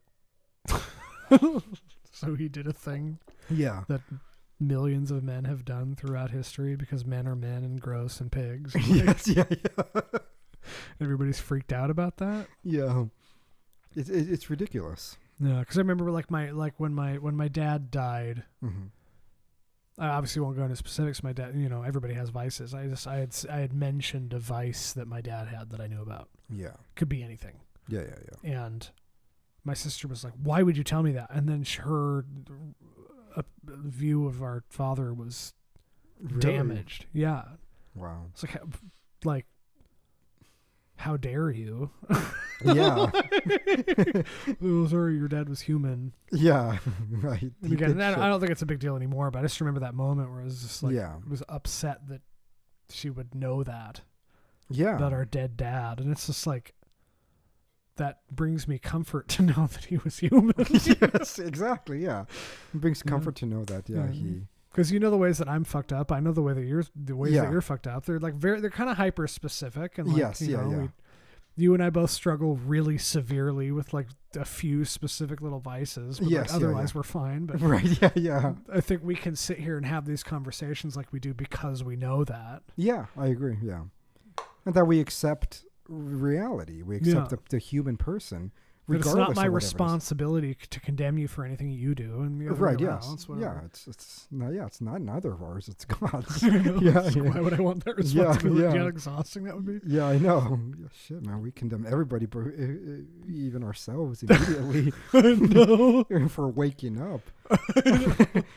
People wake up with disgusting thoughts, and it's I don't know. I don't even know how we got to that point in the conversation, but I don't know. the wine is actually affecting me. Good, you haven't eaten all day. Yeah, I just had lunch. It was like at noon. Humpy's is open till 2, I think. Yeah. Anyway, but yeah, we still need to record a little while, so it's not. Yeah, we don't have to go like just yet, but I've actually been praying the rosary. That's awesome. Which is interesting because I know I've talked to you about that a little bit, but I'll get up in the morning and I'll like dedicate time to it. Yeah, and I understand that you should not Sato at some LV his handle is prohibitively complicated. I don't know what that is, but we talk a good amount now. He asked a question on the Q&A. You wouldn't know who he is yet. But anyway, I don't know exactly how he worded it. We were talking about the rosary and stuff, and I was saying something about how I prayed the rosary, and the next day was more vivid. And he said something about how you should not expect sensory alterations from religious practice. Or so, I don't remember how he worded it. It was something kind of like that. Yeah. Like you shouldn't expect praying the rosary to literally affect your... Yeah, you shouldn't expect it. You shouldn't expect that. Yeah. But... Which I thought was eloquent, kind of an interesting thought. Yeah. Like you shouldn't expect going to Mass every week to change how you feel on a sensory level. Yes, yeah. The way that like people who go to like really charismatic services do. Right. You know, it's like you just shouldn't. It's not. You've talked about that before. Yeah, yeah. I thought it was a really succinct way to say it, but there's something about, because I think I've been doing like the Bishop Barron one because I want to learn the prayers, yeah, like doing it with somebody. But then also, you know, Bishop Barron is he's a little. I think he's just about. What does charismatic mean to you? When I say charismatic, I don't know what that means to people, so I don't know if I'm using the word right. Does charismatic mean like Unitarian, like emotional? Yeah, I think charismatic means that it appeals to the emotions very greatly. I think he's just about as charismatic as a person can be, and I still take them like super seriously. I actually agree with you there. He's he's just like emotionally passionate about what he's saying. That it's just to the level where I'll take it seriously. Yeah. And he doesn't ever go beyond it. Yes. So, but I don't remember why I'm that was a thought I had. But, you know, he does these like guided rosary prayer things and like sitting there after like the second decade. Yeah. I'm like in a different, it's a different, because, you know, prayer in Catholicism is meditative, whereas, it is. Yeah. Whereas in, you know, how I grew up, prayer was like an oration, like it was like a performance, like a impromptu speech, and the head space I get into is totally different. Yeah, it is. Yeah, meditative process is much different than like just saying something and saying in Jesus' name. Because it's 4 decades per mystery. It's 1, 2, 3, 4, right? Yeah. Yeah, so like I think 5. There's 5. Yeah. 5. Yeah, so there's like the. Well, there's 5 mysteries. Now. No. There's 5 decades. Okay. Yes. Yeah. Per mystery. Okay, I don't remember what the numbers are. And now there's 4 mysteries. There's 4. There used to be 3, but then the luminous mystery. Okay. Yeah. Okay. So it's the joyful mystery, the sorrowful mystery. Yes. The luminous, and then what's the 4th one? The luminous is no, he already said sorrowful. I like the sorrowful one. Me too. I do that one like exclusively. The joyful, because they recommend it be days of the week, right? Sorrowful, glorious. Sorry. Okay, yeah. So the glorious, the sorrowful, and the joyful with luminous. The original 3, and then the luminous. Okay. Because I don't remember what numbers or what, but I don't think I've ever prayed the luminous. Honestly, I haven't thought about that, but just getting like you're in like the 2nd or 3rd decade, and you're like, you know, Holy Mary, full of grace, and you'll see it over and over and over, and like you just, it's not the way, because you know, like transcendental meditation or like yoga and stuff, you're supposed to empty your mind. Yes. Praying the rosary is like an extreme focus of the mind. It is. It's and you are completely pinpoint focused on this one thing. Yeah. And the stress, and I'm not promoting praying the rosary as like a stress alleviating exercise. Yeah. But just, you know, accidentally it is a quality that it is really extreme. It is, yeah. And existing in reality is way easier. Yeah. After doing it. Yes, yeah, I would agree.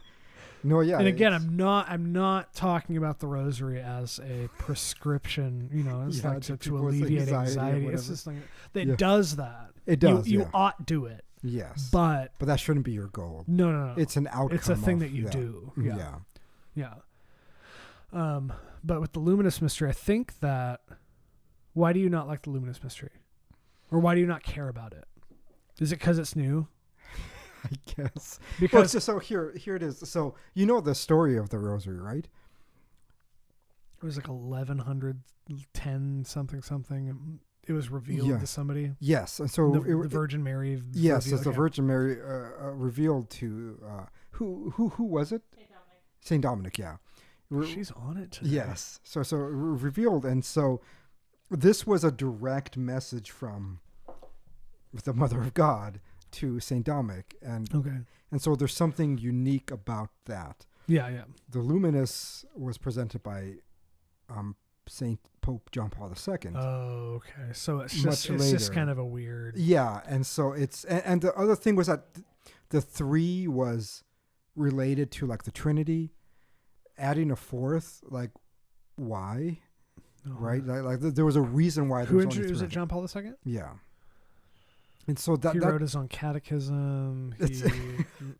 He released his own mystery. Yeah.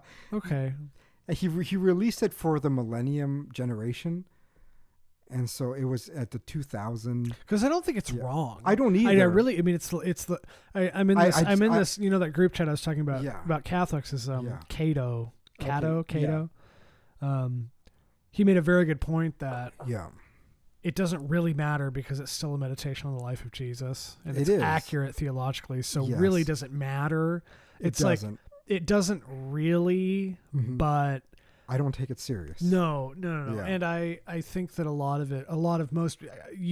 you're unique. Yeah. In your reason you reach the conclusions you do. Yeah. But my kind of outside perspective is that a lot of people wouldn't take it seriously for the same reason they wouldn't take Vatican II seriously. It's very it's a rejection of more of the cultural and societal context of the time than it is of the thing. Yes, it's not the luminous mystery. It's when it came out, who did it. Yeah. It's all these different qualities of it. Yeah. Which I think is in accordance with what you said about it. You know, whatever. Yeah. But yours is a little more hyper-focused. It is. But I think people are like, oh, luminous mystery is just dumb. It's like, they're not necessarily saying the luminous mystery is dumb. Yeah. It's a reflection of the time and who did it. Yes, yeah. But it's still an accurate meditation on the life of Christ. Well, yeah, like I have no problem if people do it. I just know I've never done it. Yeah. Even once I was realized I don't. So you know how it was just so unnecessary. That's like, why? This is something that's been there for so long. What does the luminous mystery have to do with? What does it focus on? Do you know? I've never prayed it, so I really don't know. Like I just never came about. There's obviously like joyfuls, like the resurrection and stuff. Yes, like it was sorrowfuls, the crucifixion. The passion of the Christ is already in that. It already has a symbolism of threeness. So you have the Father, Son, and Holy Spirit. Each one Where of these. Where was Pope John Paul II from? Germany? Poland. He was a Polak. Yeah. Oh. I think he was the only Polak priest. I mean, Pope, not priest. All of Poland is Catholic, and they have one priest. The only they Polak all Pope. Go to mass. All millions of them go to mass. It's funny because I think cathedral. I think the last three were unique. I think he was the only Polak Pope. Argentinian. Benedict was the only German Pope. Do you think the next Pope's going to be African or Asian? African, I hope. Nigerian. There's something. I'm trying to remember. I was listening to some guy talk about something theological. Yeah, yeah. What's the the Nigerian guy that they Is it baby rescue time? Okay, so baby rescue time is happening. The baby smiled at me 4 times. Yes, yeah. Anyway, the first baby that's ever left me in my life. What was the guy's name who was one of the contenders for Pope who was Nigerian? Sarah? I think it's Sarah. Yeah, that sounds. It's Sarah. Yeah, yeah. It's a woman's first name, but I remember the name being like weird. Yeah. What's his first name? Is it Michael? No. Michael Cera is the actor. Let me look it up. Anyway, I was listening to him talk, and how was it spelled again? Sarah, isn't it? It's like Sarah. Robert Sarah. Yeah, Robert Sarah. Yeah, but he's Nigerian, right? I was listening to him talk. There's something about the way that Nigerians speak English that is hyper intelligent. Yes, I agree. It is really extremely eloquent. He is a very intelligent. I believe. Let me see how much PhDs he has. Like he is ridiculously. I don't remember what I was. It was in the past few weeks. I was listening to him talk about something. Yeah. and he was extremely well spoken in English. Yeah. Like in English, like Nigerians don't speak English, but like even just like there's some like I'm trying to remember what is it Achebe? Is it the I'm trying to remember. I can see the cover of the book. Have you ever read any? Well, you don't read fiction. No, I don't. Yeah. You should audiobook some Nigerian fiction sometime. Okay, What is it? Is I'm trying to remember what is it Achebe? I'm trying to remember the name of the book. It's one of my mom's favorite books of all time. Things Fall Apart. Okay. Yeah. So beautiful, beautiful, beautiful, beautiful novel, and there's something really. I should start to kind of to deep dive that more, because I think the reason I connect with Japanese media and even more so Chinese media is that those cultures have a sense of the objectivity of beauty that the West does not have anymore. Yeah. I think that Africans are similar.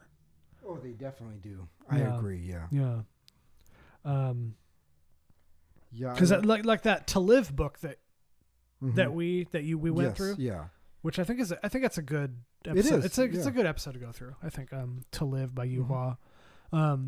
But it's a fantastic story. It's fantastic. Yeah. That was the 90s. Yeah. And like Chinese media is just like that. I think that I think that the reason that anime and Japanese media kind of possesses Americans the way that it does, the youth, is that they have an objective sense of like Studio Ghibli movies are an objection or an objective admission of the fact that beauty is objective. Like they just are spectacularly beautiful. Yes, yeah. And they attempt to be. Yeah. But I think even in China, the country from which the vast majority of any Japanese philosophy you'd ever see in the world was grafted. Yes, yeah. Part of the things of how Japan takes kind of co-ops American technology and perfects it. Yeah. Cars, TVs, phones, like whatever. Yeah. They take a thing from the outside and perfect it. That is not a recent phenomenon. Yeah, that's just the way they like Japanese philosophy is all like Confucianism, which is Chinese and like honed to beautiful perfection or whatever. Chinese media that is still allowed to be Chinese media is insanely good. Yeah. And there's something about especially Nigerian literature that has a similar quality to that. Yeah. I'm going to have to read Things Fall Apart again. I haven't read that for a really long time. Things Fall Apart? Who wrote that? What's his name? Chihua Achebe. Oh, okay. Chinua Achebe, I think is his name. It's it's some beautiful. Yeah. Gorgeous. Awesome. Is he? Let me look him up. Is he? Like that Lupita Nyong'o actress. Have you ever seen her? She's I just love listening to Nigerians speak English. There's something about it that's just so. It's like South Africans speaking English is disturbing. It's different, yeah. It's like disturbing. It's like South Africans to me sound like robots that learn to speak English. Yeah. But like Nigerians is like. Yeah, I went to grad school with 2 Nigerians, and it was just they were one of the most brilliant people in that entire university. And so it's a Nigerian novelist. Oh, he died in 2013. No, wow. But I wanted to see what he was religiously. Oh, his parents were converts to the Protestant Mission Society. I don't know what they would have been, but yeah. Regardless, like Nigeria, is pumping out a lot of like solid theology for I know some reason. Yeah, it's pretty amazing. You can just talk if you need to. Yeah. I know that the camera's not going to switch or whatever. Like when I said go get the baby, bring the baby back. Yes, yeah, That's yeah. Whatever. Yeah, it's fine, yeah. So just talk.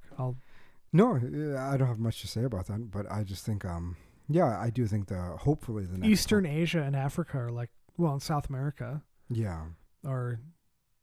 So one of them is going to be the next. Oh yeah, I think economically it's Asia right now, but yeah, but I don't know. Theologically, it seems like Africa is really the place to be right now. It would be pretty amazing. Yeah, like the first African pope. I was looking at like the like Coptic Catholics. Yes, in Ethiopia a few weeks ago. It's just. Oh, you were talking to them? No. Yeah. On where? On Twitter, I find an enclave of Coptic Ethiopian Catholics. No, I was just reading about it, and it's Eastern Rite, and like Ethiopia is included in the Eastern Rite. They are, yeah. I wonder why the Eastern Rite is not attractive to me. Because I think, like, why is that? I find it's if you were Eastern Rite Catholic, I don't think it'd be as attractive to me. Yeah. I don't think that there's something about the Roman Catholic ethos that I find more compelling. Yeah. I think because the Eastern Rites kind of exists for themselves. Did she leave her phone? Should I text her and be like, "Come back"? You should text her. Yeah. Okay. Yeah, I think that the Eastern Rite kind of exists for itself. They're not really there to begin to include outsiders as much. The Eastern Rite? Yeah. They're more exclusive. They are.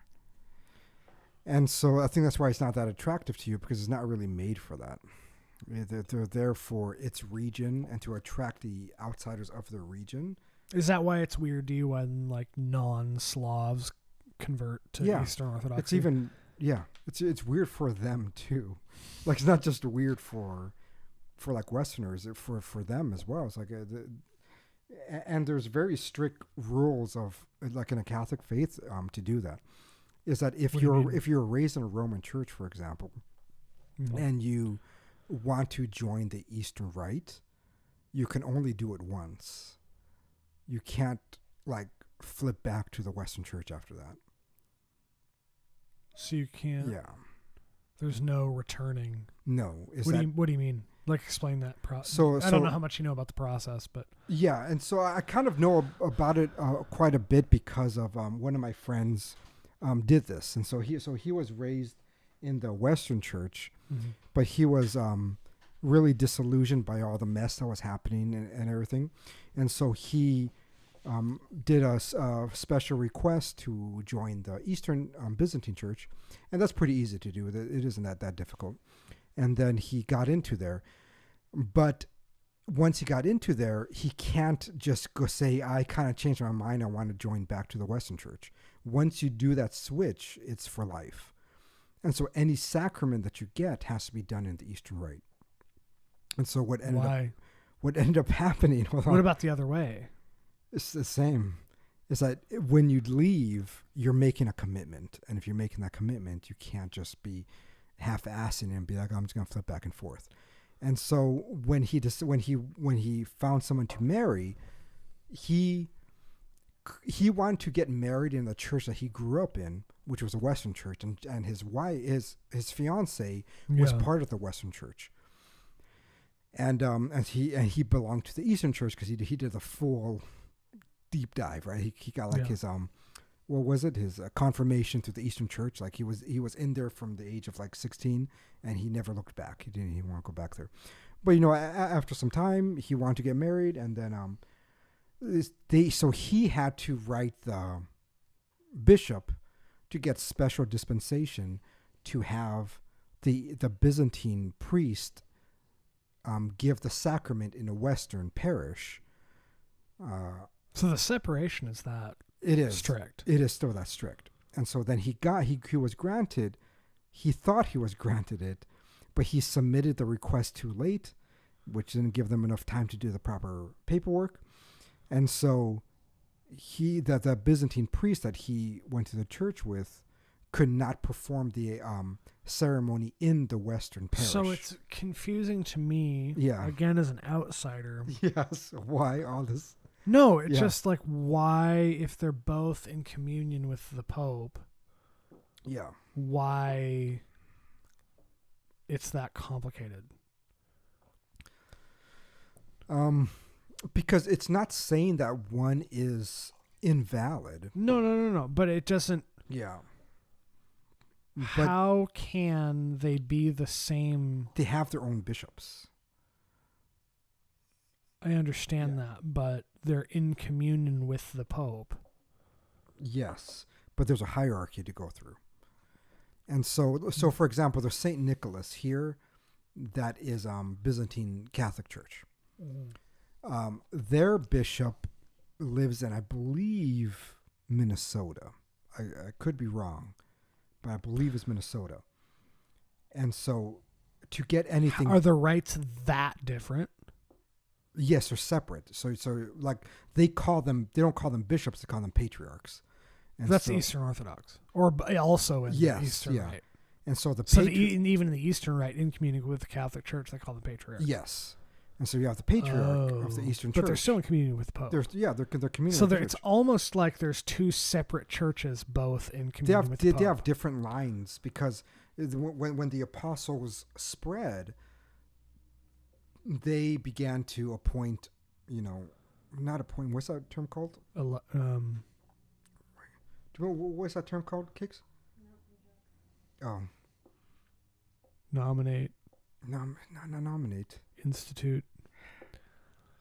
What is it when you ordain? Ordain. So they began to ordain the priests and the bishops in their regions, and so there's a direct line to the apostles, which is a direct line to Christ, wherever these So you have to have permission to mix lines. You do, yeah. Oh, okay.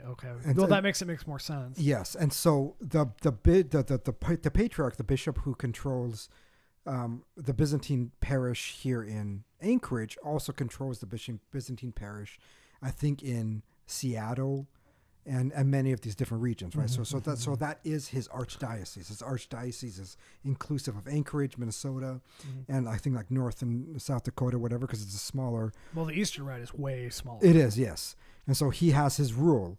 And with that, he has to document every sacrament that is given. Mm-hmm. And so you, like me, I could attend their liturgy whenever the fuck I want. I don't need special dispensation to go to the liturgy. I'll go there, I could receive the communion because I already had. And so that interchange is fine. But if you're going to get married, now you're talking about a very specific sacrament and that needs to get recorded properly. That you can't just be like fudging around whatever. And then if your kid is going to receive first communion or he's going to receive first confession, or you have to figure out which rite it's in. Yes. And once you choose a rite, you have to stay with them. I think my original question was, why do you think that Roman Catholicism to me is more appealing? I think because Roman Catholicism appeals to a more general population. Why? The Byzantine rites that exist, there's so many of them, kind of are very region specific. There's like the Ukrainian Catholic Church. They really just appeal to the Ukrainians. If somebody I looked it up and there's like there's at least a dozen Eastern rites. There are. Yeah, I think there's 20 something. Yeah. I looked at all their cathedrals. Yes. They're like headquarter cathedrals. Yes, yeah. There's like Eastern rites in like India. Yes, there are. Like the Syrian something is headquartered in India. Yeah. That was really odd. The thing, yeah. Well, there's one Syrian rite that's in Syria. Yes. In Damascus. Yeah. And there's one Syrian rite that's in India. Yes, yeah. Like Kerala or something in India. And they have their own bishop and they're kind of just maneuvering through that. So it's weird, like if somebody from France be like, I want to join the Ukrainian Catholic Church. It's like, why? Right? We're appealing to a very select group of people. And so if you're in Ukraine and you go to the I guess the distinction Orthodox, just doesn't make sense to me. I don't understand why they exist as different rites. I don't know if they're both in communion with the Pope. Because they speak Ukrainian. Okay. They speak their language. So why is there not an American rite? Because we fall under the Roman rite. But it doesn't make sense why Spain and France and Switzerland and Belgium and the UK and Ireland. Rome occupied all of that. Rome never occupied the U.S. They didn't. That's so true. it doesn't make sense. It just did the specificness of the Eastern. And I don't mean this. Yes. I don't know how many Eastern Rite listeners. I don't know. I'm not saying. I'm not condemning anybody by saying there's something to me as again because a raised outsider. There seems something pretentious about the Eastern Rite. There's something about it to me that smacks of doing things the way they've always done purely for its own sake because they can. Mm-hmm. The same way that it just doesn't make sense to me that the Roman Catholic Church is all of these cultures. Yeah. Because there's like France and Spain are different cultures. And yes. But they're all lineage of Rome. Yes. But the Byzantine Empire was the lineage of Rome. I understand that there was a... Yes, but the Byzantine Church kind of had its own thing. Yes, but so why is there not is it not called... It's called the Byzantine Rite? Yeah, basically. But why do they have all their own specific little Byzantine rites? Whereas in the Roman Catholic Church, it's not really like that. It was. It's just not now. But yeah. So like when we talk about, for example, the Church of England originally was a Catholic sect. Before they invented Anglicanism so that Henry VIII could divorce his wives or something. Yeah. That's so British. It is. And so like it was the Church of England and then there was a Church of Rome. Yeah. And they were kind of like the bigger ones in the Western world. But ever since they broke away, I think everything just kind fell to Rome. Yeah, it just all kind of fell with Rome. Does my question making sense to you what the confusion is? Because when people say Roman Catholic, it's Roman Catholic. Yeah. And then there's Eastern Rite, which is like 30 different things. Byzantine Catholics. Yeah. Are like 30 different specific established things in a way that Roman Catholics are not really. Yeah. That doesn't make sense to me.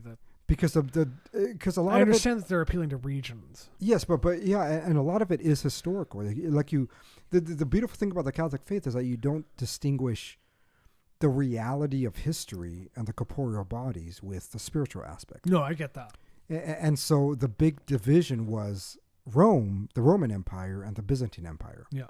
Western Rome and Eastern Rome. Yes, and that's what basically existed.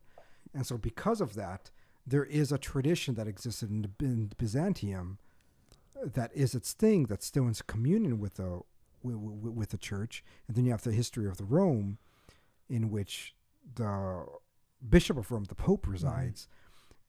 That basically has an entire. I don't want to say it's confusing. It's striking. Yeah. That the difficulty with crossing them is so. Yeah. Strict. Yeah.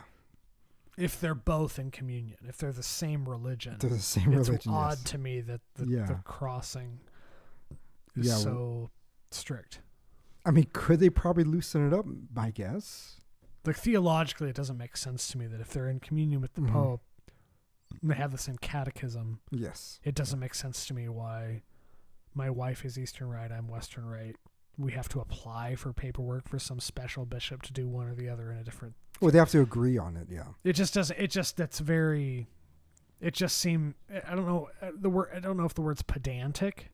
There's just something about it that seems a little off.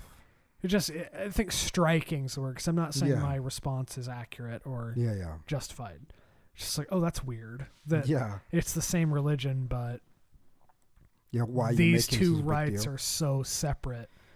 Yeah, we're both. It almost feels like an animosity towards each other. It just feels like siblings that hate each other. Kind of, he's touching me, he's touching me, he's touching. Or I'm not touching you, I'm not touching you. It's just, it has a similar There probably is a bit of that. I don't know. I haven't really encountered it personally, but again, it's from someone who grew up outside of this, looking at it, it's just weird. Like, why are you guys so separate when you're unified? Well, you're unified, so why is it so difficult to? Yeah. It literally sounds like bitter siblings who love each other because they have to. Yeah. To me, and that, which is fine. Yeah. And that might be accurate. I'm sure, especially amongst Americans, Eastern Rite Catholics feel quite superior. Yes, yeah. Especially amongst Americans, because Americans have a special talent for feeling superior to people who they disagree with. Yes, but there's something about the Eastern and Western Rite thing to me that just feels like sibling rivalry. Well, it's just bitter and weird. Yeah. It's like they love each other because they're family, but also like fuck them because they're different, you know? Yeah, I think because historically speaking, they developed separately. They have their own history. They have their own church fathers. So how are they in communion with the Pope? It doesn't make sense that... Because they all were apostles of Christ. But the Pope happened to end up in Rome, in the Vatican. I know what you mean by this happened, but I do think that's trivial. No. It's trivializing. Yes, that's what I'm trying to make an argument that Eastern Rite Catholics get to have their thing, but they have to submit to Rome. They get to have their separate right, but the Pope happened to and I don't mean happen. It's that through the course of history, the Pope ended up in Rome. Yes, necessarily by the will of God. So it's weird to me that Eastern Rite Catholics exist, but also submit to Rome, which is emblematic of the other rite. It's just odd to me. Yeah.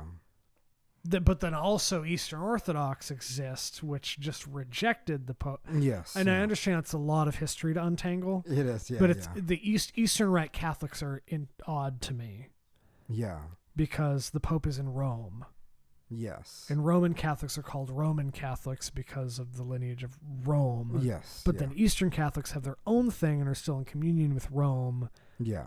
But are explicitly not Roman. Yes, they're not Roman. Though the Pope with whom they are in communion is in Rome. Is in Rome, yes. It doesn't make there's some, I don't know if, are you getting the confusion that I have? I don't get it. So how are you a Catholic and not Roman in that you... Yeah. And it might just be... Because theologically, there's no distinction. Yes, and it might just be that Roman, quote unquote, refers to a style as opposed to the place in which the Pope resides or something. It's both. But it's weird to me that there's Eastern Rite Catholics that are Byzantine, even though Constantine fucked everything up. You know, whatever. Like, He also legalized Christianity. No, I understand. Who was the 1054 the Great Schism? Yeah, who did that? Constantine the something or whatever. Oh, was it? No. No. Who was that? It was the patriarch of the Eastern Rite. Yeah, whatever. It's just, I don't know how they exist and did that thing, but then Eastern Catholics have their own completely separate. So a way to look at it is the way. Let me try to make an analogy that might make sense. I think I need an analogy because it's not making sense. So it's kind of like, if you think of the schism like the American Revolution, and then you still have Canada, the Byzantines are like Canada. Which when you say that makes me think that Eastern Rite Catholics are half-assed. They're a separate company, but still have the. Well, it's an analogy, so it's not perfect. It's not saying that it's identical to because Canada is its own country with the Queen of England on their money. Like it's a. Yes, but originally I think they weren't their own country, right? They still were owned by. They were owned, but England. Then they were later on. They became their own. Yeah. But what I'm talking about initially, when you had the divide. When did Canada become independent? I don't know. Yeah, and so initially when you had the divide and the Americans broke away from England and they started their own country, I think Canada was still under the rule of the Queen of England. Yes. As a separate I guess, what were they called? Colonies of England. Because they had a lot. It was way. Yeah. Wow, are you kidding me? What? I just want the Wikipedia page that has the little thing where it says like independence and just gives me the dates. So Confederation, it was 18. It was like after the American Civil War that they started to become independent. Oh, okay. But still, they're a separate country with the monarch of another country on their money. Yes. So because am I to believe that Eastern Rite Catholics are an independent thing that just have the Pope as their, what they might call their patriarch or something? Because to me that sounds less committed. And I know what you're saying. Yeah. I know. I understand. I actually can kind of intuit the ways that the analogy is imperfect. Yeah. But like, it still doesn't make sense to me. Yeah. It just doesn't make sense to me. Generally, that like Eastern Rite Catholics exist, but then Roman Catholics exist. But then the Pope let me try another Rome. analogy. But another analogy will just be more fictitious, but maybe it'll make a little more sense. Yeah. And so let's say that you and your sister, when you were, I don't know, kids, right? Yeah. Said, okay, you go to Alaska and your sister goes to Oregon. Yeah. Right. And then from there, just say like, okay, you start your own families, and you do what you do. You know, you fuck this person, do this. You produce all these kids or whatever. Yeah. And but in the end, your father was still your father, right? And your father lived in Alaska. Yeah. And you stayed there. Yeah. And that's where you kind of started. So you kind of started your family. You did this. But my sister went over to Oregon. Yeah, Oregon, and then she started her own family, but she was still your sister. Yeah. Or she was still his daughter. But our children have to sign contracts and do paperwork to hang out. Yes, in the end. That's weird to me. It doesn't make sense. That doesn't make sense because, to me. like, think of a long tradition in which developed on their own. Yeah. You know, no, I get that part. It's the distinction and hierarchical separation. And also the lack of communication. Yeah. You know, they didn't have internet. No, I get that. They didn't. Well, I'm getting everything you're saying. Yeah. So hey, how's it going, man? It's now that we do. Yes, we do have internet now. Yes, I know, but still, it's like, for example, the way they Yeah. knew, okay, we do the sign of the cross, right? Yeah. And so in the Western world, we go with the name of the Father, Son, and the Holy Spirit. Yeah. Eastern is the name of the Father, Son, and the Holy Spirit. Yeah. All right, it's backwards. Yeah. And it's like, okay, whatever. It's a bit different. And so, okay, we need liturgy. So we believe in the true presence of the body and blood of Christ in the sacrament of the Eucharist. And we say certain words that is found in Scripture or whatever to say the consecration of the Eucharist. Okay, fine, they do this. And then when you go to the Eastern Rite and you go to the Roman Rite, they both are doing that. They both are consecrating the sacrament. They both believe in transubstantiation. They're both doing everything, but they weren't communicating with each other. Yeah. And so the Eastern part, what do? They have an icon in the center. You go there, you bow completely down, and then you get up. Yeah. And then you go to your seats and whatever. The Western Church, you genuflect, so you get on your knees and you do the sign of the cross and so on and so forth. It's like you have these different traditions, and from there you had different church fathers. Yeah. And so you had the Eastern Church Fathers and the Western Church Fathers, which was developing, and they were debating and they were discussing. Because Aquinas is very Western. Yes, Aquinas is very Western. And so is he not a Eastern Church Father? No. In the Eastern Rite? In the Eastern Rite, yes. That makes less sense to me. And so, like, how are they the same religion? Hold on. It just doesn't make sense to me. So when they had ecumenical councils, and then the East and the West came together and decided, decided, okay, we have this pest that is, the Arian heresy. What the fuck are we going to do about it? And so they kind of talk about it. They reject and they clarify the teachings. They both agree on it, and then they go the separate ways again, and they go back to their communities. And from their communities, but it's weird to me that for this priest from this Eastern Rite church to marry me to a woman in the Western Rite church, there has to be a bunch of paperwork signed. If they're the same, because they have their bishop. That doesn't make sense to me. Even if you go to the like, it just so for example, let's say that you get married to a foreigner. Yeah. What the fuck do you think is going to happen? Yeah. But how are they? Yeah. They're not foreigners if it's the same religion. They are foreigners in terms of that they have their own rules. They have their own bishops. They have their own like. I don't think that authority. Country marrying people is very good example because then it would be territories. This is territorial. No, I understand, but it's you don't have to, like, if you were going to marry a Puerto Rican woman, you don't have to do. It's still if you wanted to be recognized in the other one, yeah. They're American for territories. example, when I went to Belgium, they're American citizens. Like our marriage was not recognized because we were in Belgium. We didn't get married there. And so we have to do a shit ton of paperwork to go there and be like, yeah, hey, but you're not can you ruled by the same people. That's a bad analogy. It's not like Belgium is a territory of the U.S. Yes, but that's precisely what the point is. They're not ruled by the same people. They have their own patriarchs. But the only person they submit to the Pope. The only person that links them is the Pope. That's the only person that links them. They have their. But there isn't even a person that links Belgium and the U.S. It's a weird thing.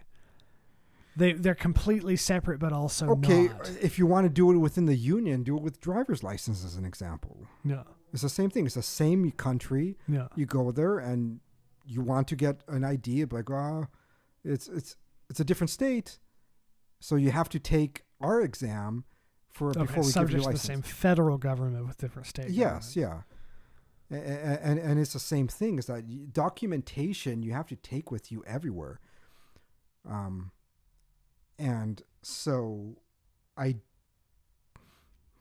guess I don't see what the problem is though, because if they have their own things going on and doing it separately, it's like you can't just cross and be like, we're just, because they're not their own things. They're not. Yes and no. Okay.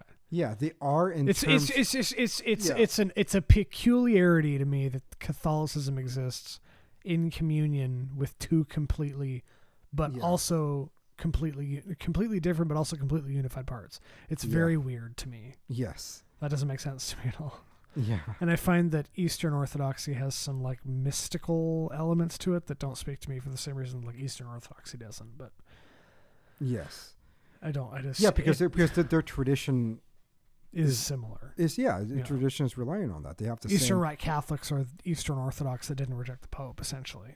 Yes, in many ways. Yeah. That's what it is, yeah. At least up to they're that aesthetically very point. similar. Oh, yeah, definitely that. Yeah. If you go to both liturgies, they're going to be, you're not going to really see a difference at all with their liturgies. Because it's a thing. It's a thing for me to think about. Yeah. Because I'm sure I'll figure it out. But like right now, it's always been weird to me that. Yeah. Especially hearing that like there's such a barrier to crossing between the two, yet they're considered the same. There are religious structure when you are joining that parish and when you are receiving the sacraments from that, because it's a specific documentation. Yeah. For example, like one of my kids was baptized in Belgium. Yeah. So the document of that is in Flemish. Yeah. Right. Yeah. And so if I ever when she has to receive her other sacraments, I have to contact Belgium and be like, I need the document to show and prove that she was in fact baptized in a church. So even in a Western church, it is that same way. It is that you have to. There's a lot of paperwork and communication that is necessary in order for you to kind of relate to one another in terms of the reception of the sacraments. But in everything else, if I just wanted to go to the Byzantine Mass, well, it's not called Mass in the Rite, it's called liturgy. And so if I want to go to the Byzantine liturgy, I can go there all I want. I don't have to join their parish. I could go there, I could receive the sacraments, I could go to confession there. I don't have to do it anew. Like I don't have to get a new first communion. I don't have to get a new first confession. Yeah. Okay. Yeah. Like everything else, I could just partake in their liturgy because I prefer it. and I could just continue to go there, and whatever. But my parish, the one that I belong to, is where I received my sacraments. Yeah. And so for most of my sacraments has been St. Andrews. Yeah. And so my parish technically is still St. Andrews. Yeah. And I have only one sacrament in Holy Family Cathedral. Which was what? And then I have Marriage. one sacrament, and I have another sacrament in the Archdiocese of the Wilkes-Barre Scranton area. And that was confirmation. Mm. And so I'm kind of split there, but majority of my sacraments were always there. And so if you ask me, like, what is your parish, I would normally say St. Andrews, but I don't attend their... It looks much better now, but... Yes, it does. Yes, yeah. I don't attend their mass, but that is still... If I need most of my documents, where's my baptism? I got to go there. Where's my first communion? I got to go there. Where's my first confession? I have to go there. Yeah. It's like that is the core of my sacraments that were within that parish. And so I know who to contact, and they have all the information there like any other like office and institution is going to have. And they could reprint it out for me. Like if I need my birth certificate, where, you know, I'm American, but if I'm in Pennsylvania. So literally the paperwork. So if an Eastern Rite and a Western Rite want to be married, it's literally just down to paperwork that has to happen. Yes. It's not anything else. And get the special permission by both bishops would have to agree. Yes. And yes. It can't just be one bishop being like, yeah, I approve. Is it literally just to decide who has to do paperwork? No, to agree that we're both going to recognize the sacrament, because he has to recognize the sacrament from his parishioner. Yet we're the same religion, and he has to. Yes, that's the weird part. That's the weird part to me. Is it? That well, it's because one can't dictate it. I mean, if you have the Eastern bishop and the Western bishop can't override the Eastern bishop. They're equal. Yes, and so with that, they have to come together and be like, "This is my parishioner. This is your parishioner. We are agreeing that this marriage is legitimate." We talk to them. They take the course. They take the class, because you have to take classes for that. Yeah. And that we're both agreeing they're ready for this sacrament, and that they could have it in whichever parish they choose. And so if they want to have it in the Eastern parish, they could have it here, but they need the permission from the Western bishop. If they want it in the Western parish, they could have it there, but they need the permission from the Eastern bishop. And then they both have to be there physically. And so like both of the Eastern and the Western priest were there for his wedding. But since it was the Western parish, it was the Western priest that said the actual words for the sacrament. I don't think that's ever not going to be kind of odd to me. I don't think it's wrong. Like I kind of get it, but it's like if it's considered the same religion, or the same, it's just weird. There's an exclusivity to it, that I think is just kind of odd, peculiar. Interesting, remarkable. I'm not saying it's wrong. And part of it just because, like I said before, it's just that it is holomorphic. And I get that part. So it's like, so it isn't just a mystical body of believers. It's really, to me, there's physicality to go. That to me, so like Immaculate Conception's fine. Yes, I can accept that. It's fine. Yes. There's all these different church dogmas and doctrines that I can just. It's fine, whatever. Yeah. It's when I see the Eastern and Western Rite thing and how they interact, I'm like, that's weird to me. Yeah. Like, why are they? Like, if I was gonna be one of those dudes, it's like I believe everything, but like this thing is the thing keeping me from. Everybody has like Immaculate Conception is a thing. I don't understand why that's a problem for people. You hear that one a lot from people who are like, I was going to convert forever and ever and ever, but then there's the Immaculate Conception was just too hard for me. That doesn't make sense to me. I hear it a lot, but like it's literally the relationship between the Roman Catholics and Byzantine Catholics that is weird enough to me that it like that's the only thing that would ever make me hesitate. Is I don't get that. If they're the same. If it's the same religion, the fact that it's so hard for them to do anything together. It's very weird to me. But anyway, Lumpy's is still open. Okay. It's not midnight yet. It isn't. I don't know if. But I think it's a good episode. It was good. It's Very, very heavy on theology. That's all we can do now. Yeah, we started politically about the abortion thing, but it went just really heavy on the theologies. Hopefully people enjoy that. I think we're good. Yeah, I'm good. Okay. Bye. Bye.